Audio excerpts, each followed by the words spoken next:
Strange substance found by a Southwest Arkansas man be part of a government test? Well, that's the question at the heart of a phenomenon called chemtrails, now getting widespread attention. Well, they say the government is dumping chemicals on us to control or manipulate the weather. And they say the unusual-looking jet trails in the sky are actually chemical-laden chemtrails. People say the government is up there in airplanes spraying all kinds of chemicals to change or manipulate the weather, leaving what you see there, and they call that a chemtrail. So what I look at there and I think are contrails, you're telling me are chemtrails? Yes, that a contrail would be dissipated by now. And it's interesting, Dale and Christina, this is of interest not just in this country, but European countries and, frankly, all over the world. A lot of folks interested in it. Well, Dave, you mentioned that climatologists and others who study the atmosphere believe that they'd be able to surely spot any kind of signs of an ominous plot. Our journey started in San Diego, California, where thousands of scientists, engineers, policymakers, and journalists gathered for the American Association for the Advancement of Science Conference. One of the topics was the artificial manipulation of the Earth's climate, also called geoengineering. During the meeting, scientists spoke about the plausibility of implementing geoengineering campaigns throughout the world under the guise of preventing global warming. One widely accepted theory was to block the sun by spraying something into the atmosphere. When they were asked about existing aerosol programs, they stated clearly that no such programs have ever been implemented. But strangely, these proposals sounded exactly like what people around the world are claiming is already happening. When I found out that the American Association for the Advancement of Science was going to be held down here and the main body of topics would be on geoengineering, I had to come. I had to be in on this. I had to hear what these top climate change scientists had to say. And that's the other question about chemtrails and whether geoengineering is being deployed right now without our knowledge. I don't have any personal insight into that, other than to say that I've worked in government at pretty high levels in the White House and at state government. I'm personally skeptical of that. But obviously you never know what you don't know. Chemtrails. On the internet, they are cited as proof of the government creating clouds to combat global warming. They claim the American government, with the secret approval of the national government, is covertly using jet aircraft to spray population centres with aluminium, with barium, and with strontium so as to reduce people's immunity and reduce the global population. I'm always a little bit suspicious because the government doesn't seem that capable to do something on such a large scale. That is not rain, that is not snow. Believe it or not, military aircraft flying through the region dropping chaff. Small bits of aluminum, sometimes it's made of plastic or even italicized paper products, but it's used as an anti-radar issue, and obviously they're up there practicing. Now, they won't confirm that, but I was in the Marine Corps for many years, and I'll tell you right now, that's what it is. And what happens here, military jets, some come out of Key West Air Force Base, and they move off into the atmosphere, and they drop mylar strips. Some could be a little wider, some are small glass fibers that are coated in aluminum. And what the Air Force does is they take their military jets and they dump these out of the aircraft, they fall into the atmosphere, and some take as much to a day to fall down. This is inevitably military or something going on. The government, the Air Force, you see this kind of a pattern like this, you can rest assured there's something going on. They're actually little bitty magnetic and little bitty strips of, whether it's aluminum. It's a nuisance to you and I to determine what's real and what's not, but it looks like it is a life-saving operation there for the military. The apparent motive behind this conspiracy theory is one world government. Order, I cannot hear. Mr. Speaker, I want to assure the House that both my ministry and my colleague, the Minister of Health, who have received correspondence on this issue, that this conspiracy theory does not have an iota of truth, and that the trails observed from aircraft simply come from jet engines. Question number 9. Order. And I think what an appalling example it is of the new Foreign Affairs spokesperson for the Labour Party that she's spreading conspiracy theories about the United States government. I think the House has heard sufficient. It is called geoengineering, fighting global warming by putting a chemical dust in the atmosphere and reflecting harmful radiation back into space. We take geoengineering to mean deliberate, large-scale intervention in the Earth's system.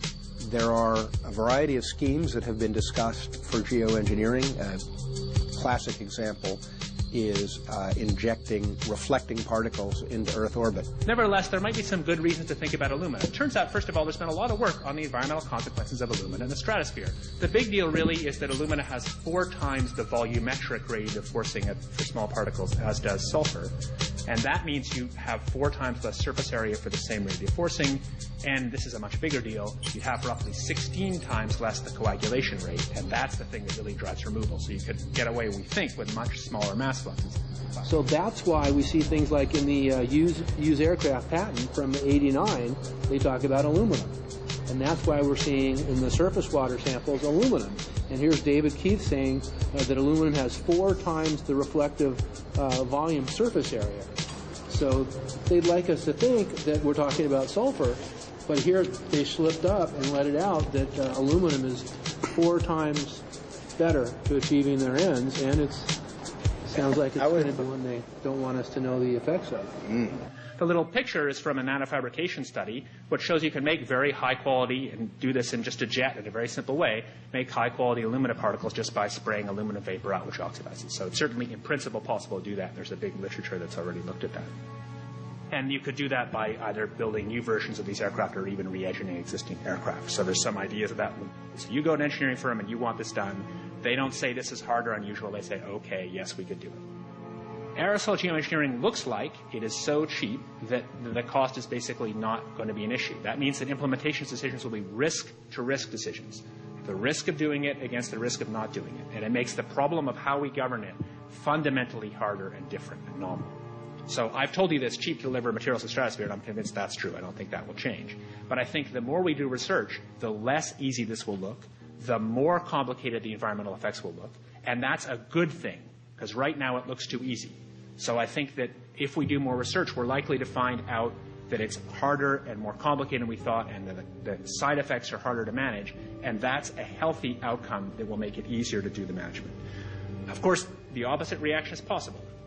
It's an empirical question, how people will actually react to knowledge about this. Another reaction is to say, if these crazy scientists are so concerned about putting CO2 in the atmosphere, they want to think about these things, then that might actually mean we should be more serious about the risks of CO2 in the atmosphere.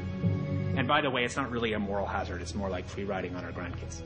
And by the way, it's not really a moral hazard. It's more like free riding on our grandkids.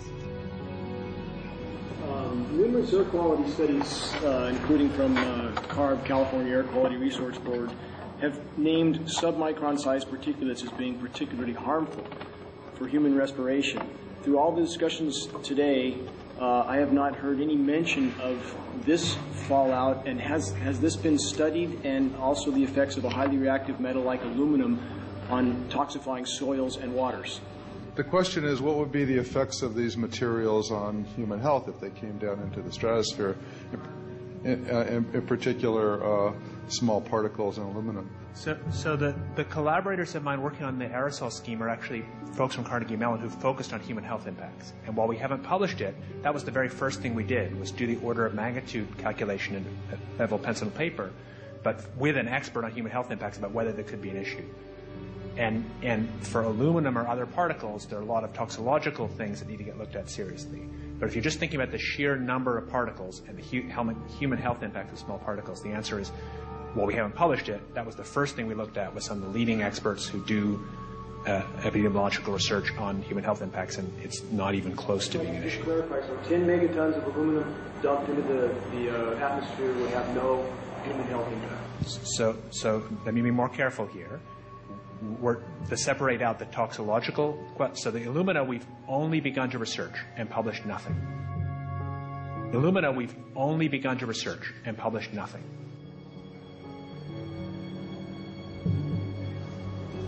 Dane looked at him and he said, so you're telling me that spraying 10 to 20 megatons of aluminum, as you said, would have no human health effects? He took a deep breath and he swallowed and he said, let me be more careful here. We haven't done anything serious on alumina, and so there could be something terrible that we'll find tomorrow. We haven't looked at it. And that, for me, that was the whole main point of what is going to be coming out to the public. It's the damaging effects of aluminum that are being found around the world in massive amounts. Here's David Keith confronted on this very issue, and he looked, at that point like they just let the cat out of the bag. We haven't done anything serious on alumina, and so there could be something terrible that we'll find tomorrow. We haven't looked at it. They're proceeding because they have an agenda that's separate from trying to thwart this crisis of global warming.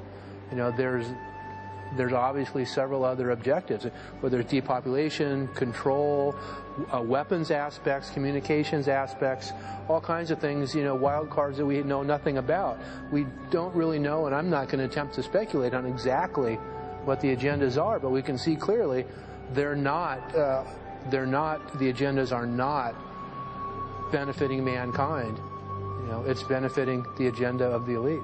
And so I think the question is, how do you draw the line between some activity that is allowed and doesn't need global governance and activities that do require global governance? Dr. John Holdren has agreed to serve as Assistant to the President for Science and Technology and Director of the White House Office of Science and Technology Policy.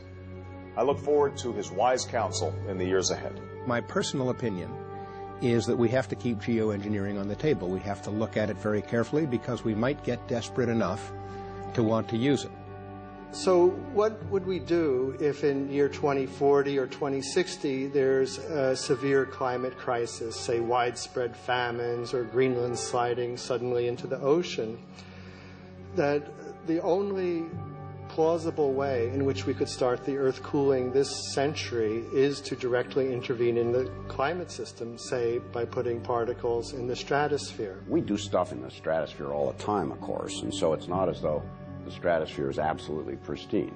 But you don't want to have people going off and doing things that involve large radiative forcings or go on for extended periods, or for that matter provide lots of reactive surfaces that could result in significant ozone destruction.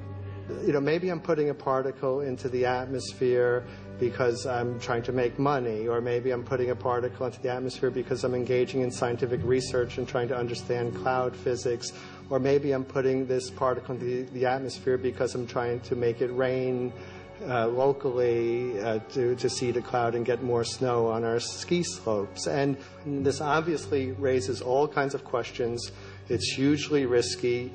It will likely negatively impact some people, but we might find ourselves in a situation where those risks seem worth taking. One of the things that really shocked me was in one of the breakouts they had the benefits of these programs and then the risks. Now the benefits, the one thing that was stated was the just cooling the planet. Some of the risks were ozone depletion, droughts in Africa and Asia.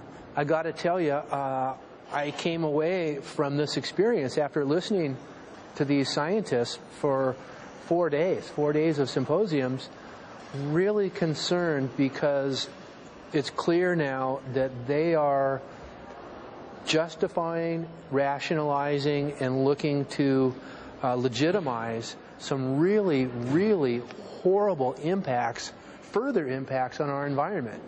And they're basically formulating the sales strategy and the implementation and oversight strategy and the funding strategy. After San Diego, I was shocked by the programs that had been proposed. I decided to write about it. That night when I finished, I sent the article to an online publication with my email address attached. When I woke up the next morning, my inbox was flooded with responses from around the world. Why? Because I had just broken the story on aluminum in geoengineering models, which I had no clue at the time that very few people knew about. Now this metal, aluminum, is being found in massive quantities way above normal levels all over in rain, in soil, and in snow. After that, the calls started pouring in from people who were desperate for someone to investigate. That was the fuel that started the film. Before we started filming, we had the opportunity to sit down with one of our favorite authors and documentarians, G. Edward Griffin, to find out what he knew about the subject. I'd like to talk for a minute about an issue that's getting more and more attention. That's the issue which scientifically is called stratospheric aerosol geoengineering, also called the chemtrail issue. I'm very aware of the chemtrail versus contrail controversy. As far as I'm concerned, it's an open and shut case. I have been watching the development of jet travel from its very beginning. I used to live near the Los Angeles airport. Remember when the first jets came in and landed? Man, they made a big noise. We never heard a noise like that before. And we used to go down and sit at the end of the runway and watch these jets come in and take off because it was a novel experience. I've been watching jets all my life, and I know about jet contrails. I've watched them. They're vaporized moisture, ice crystals, and they get out there in the atmosphere, and then they effervesce and evaporate and then disappear, and you can see them. Plane moves along, and the little white trail follows right behind it, and usually about 10 or 20 lengths of the plane or thereabouts, and then it's gone. And you can still see them that way, by the way, once in a while. So there goes a contrail. These other things we're talking about are not at all the same phenomena at all. These planes go by, and they billow out this white smoke, and it covers the sky from horizon to horizon. It doesn't dissipate at all. And they crisscross each other. And you see this thing cover the sky and turn it milky, and then people start having trouble breathing, and then you hear stories about the aluminum and barium deposits that they're picking up and the residue. And you put it all together, and I don't see how anybody who's got their eyes open and their mind open can come to any other conclusion but that somebody is spending a lot of money and effort to spray the planet. The question is, why? I have my own theories, but I hope that there will be some good investigative reporters go out there and get us the answer. I know that whenever it's finally discovered, and it will be, the people who are doing it will undoubtedly say, oh, well, we did it for you folks. It's for the greater good of the greater number.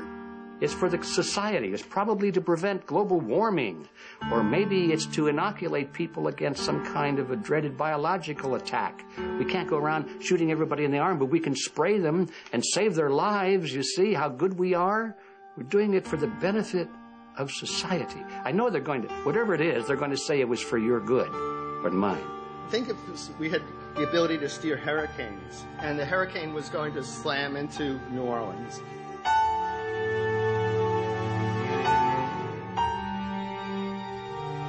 And let's say you could steer it so it would hit Mississippi instead, where for 100, that means I would be willing to more or less kill 18 Mississippians to save 1,800 New Orleanians. And if you do that knowingly, are you murdering those 100 people? And there's all kinds of equity issues there.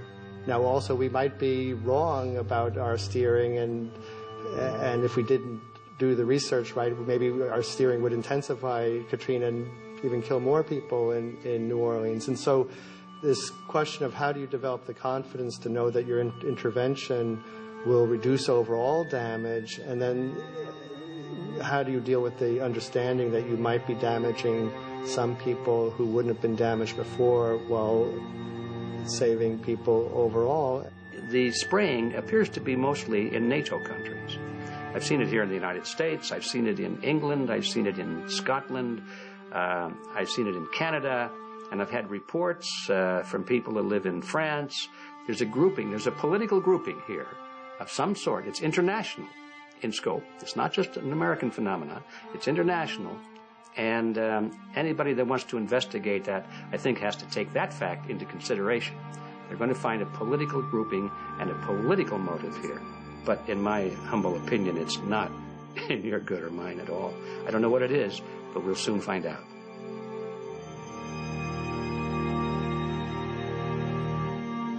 I'm sure that if you follow the old advice, which is follow the money, you'll come to the answer sooner or later.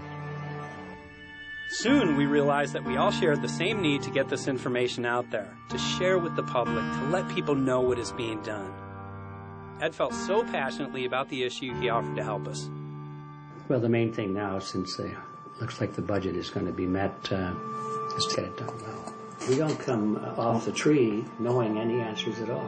Yeah, we're not scientists. We're just asking questions, exactly. And we've got to be very skeptical about the answers. That's it's totally accurate, totally honest. Why can't people see this? They're not hearing it. They don't know. The facts are not being presented. We're very lucky, you know that? Look at this opportunity that's being dumped on us. I know. Opportunity. This is going to.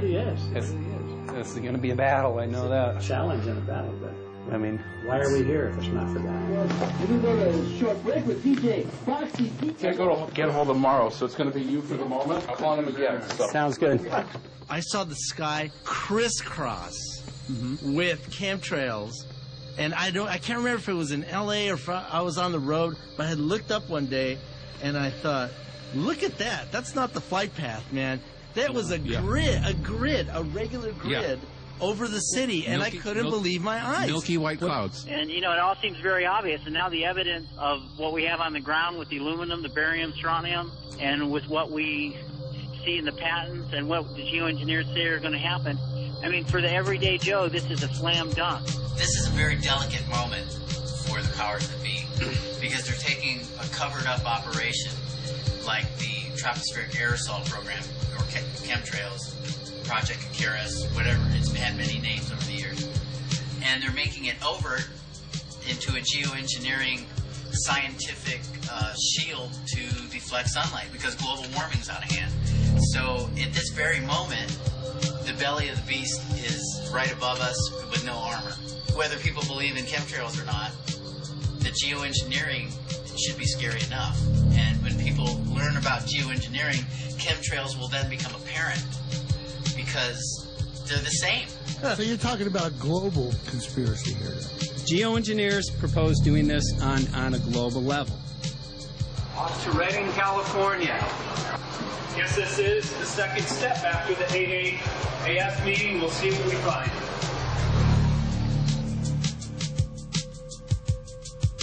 Right here in Northern California at Dana Wigginton's house. He owns over 2,000 acres overlooking Lake Shasta. He told me about some of the challenges that they're having up here. Let's go and talk to Dane. We'll see, what's going on his property. We'll see what he's going through and also what action he's taking based on the test results that he has.